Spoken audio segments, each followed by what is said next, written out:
Dreamland is probably what I wanted to do for the longest, but couldn't get access or didn't know how to put it into words. Maybe we put it like that. Because it's a lot of.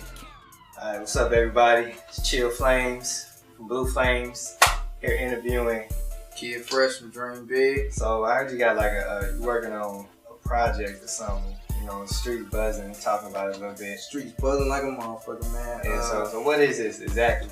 The album, the project, the album, the LP, it's called Dreamland, man. So that's the new project that's coming out. That's what I'm working on. That's what all the anticipation is about. You know, me and my guys over at dreamBig, we just trying to work to, you know what I'm saying, make everything go smoothly as possible. 2013.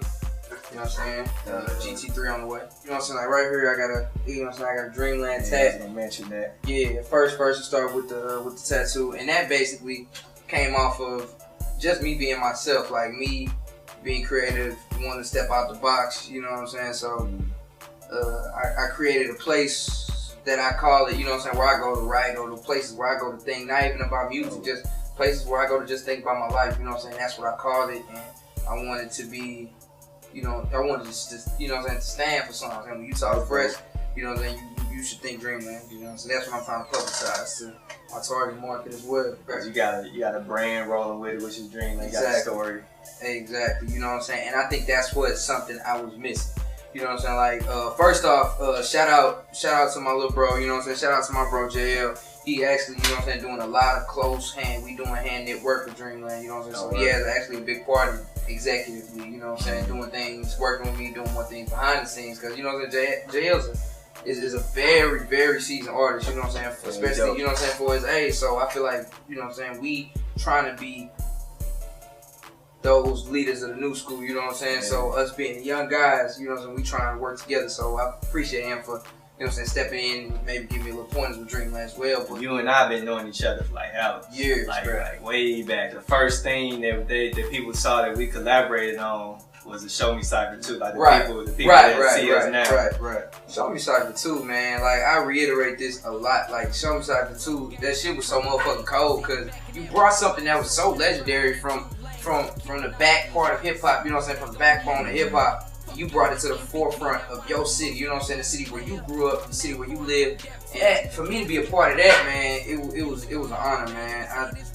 I love to spit, love to showcase my talent, and somebody who knows me, they know I'm not scared of the limelight, you know what I'm saying? I'm not scared of that big stage, and for us to be filming it and broadcasting it for as many people that it did, man, it was a better feeling. That was a good feeling for everybody when that dropped. Like the support was crazy. People got tweeting in and shit. Man, Twitter down there exploded. Yeah, it did. That was crazy. Wasn't nobody expecting it, and we wasn't nobody buzzing like that, you know, at that time. So it was like that shit was real cool for everybody.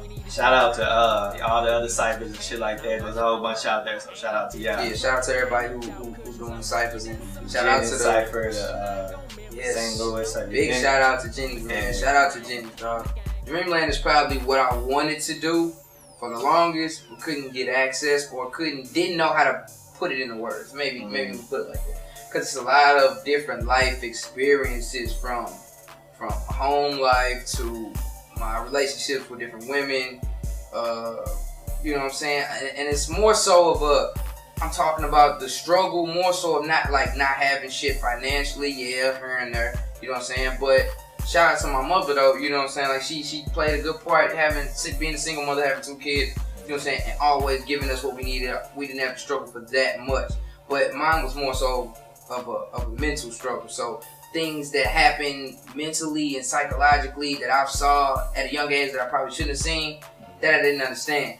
And now that I'm getting older, I recollect back on those, you know, in those times, and now I get it. You know what I'm saying? I finally get it, and now I can put it into words. Like, what's your writing and recording process? Like, walk us through a song that's been put together. Let me say that when I did Highway of Dreams, I was recording and engineering myself. You know what I'm saying? So I had my own equipment. You know what I'm saying? I know how to mix and engineer. You know what I'm saying? So I did the whole Highway Dreams by myself, no help. That shit sounded good too. You know what I'm saying? Yeah. So appreciate that. And I was in my mom's basement just working, you know what I'm saying? Working. So I would just come down and find the beat at that point, I was just finding beats, you know what I'm saying, or a producer would send me a beat, and I'll just go straight down, upload it, and I'll go maybe record a few lines, you know what I'm saying, pause, come back in, record a few more lines, come on. So I wasn't really writing down as much. I was just kind of winging it, but I was feeling, you know what I'm saying, I was still spitting, you know what I'm saying, feeling the concepts or whatever, but I was just kind of winging it, you know what I'm saying? Right. So it was kind of more genuine. So when I went to hooked up with G-Man to do AP1, it was kind of different because I never sat down with a producer and did everything from scratch, from telling him what I want in that beat. Nah, take this out, you know what I'm saying? Like put this in, writing it. I was writing it as he was making the beat. So by the time he was finishing the beat, I had at least a hook and one verse done. You know what I'm saying? So that was kind of speeding up the process as well. That's why I think I got AP1 done so fast. I'm now with Dreamland. I'm back in my comfort zone. You know what I'm saying? I'm working with more so different producers, but the style that I want, a style that I need. And as far as the engineering, I'm back in my comfort zone. So now it's more easier. You know, I'm recording at home. All my recording has been here in-house. I slid my cousin Breeze, aka Black Scully. Shout out my nigga Black Scully. MVP actually gave him that nickname. It was the craziest shit ever. We sit on the couch. We was in the studio, dog. We was sitting on the couch, and he was just posted. Breeze was just posted. He had on a black fucking Scully. He called him Black Scully, dog. Didn't know his name. Like, that shit sound legit, bro. It did. It sound legit as fuck. We had never called him Black Scully, dog. Shit, hell. Hey, y'all. Give a round of applause to this man right here, man. This dude marketing schemes and his plans is fucking phenomenal, dog. I just like creating, man, for real. When you getting it like this, fuck around and smoke up an ounce. This that light work.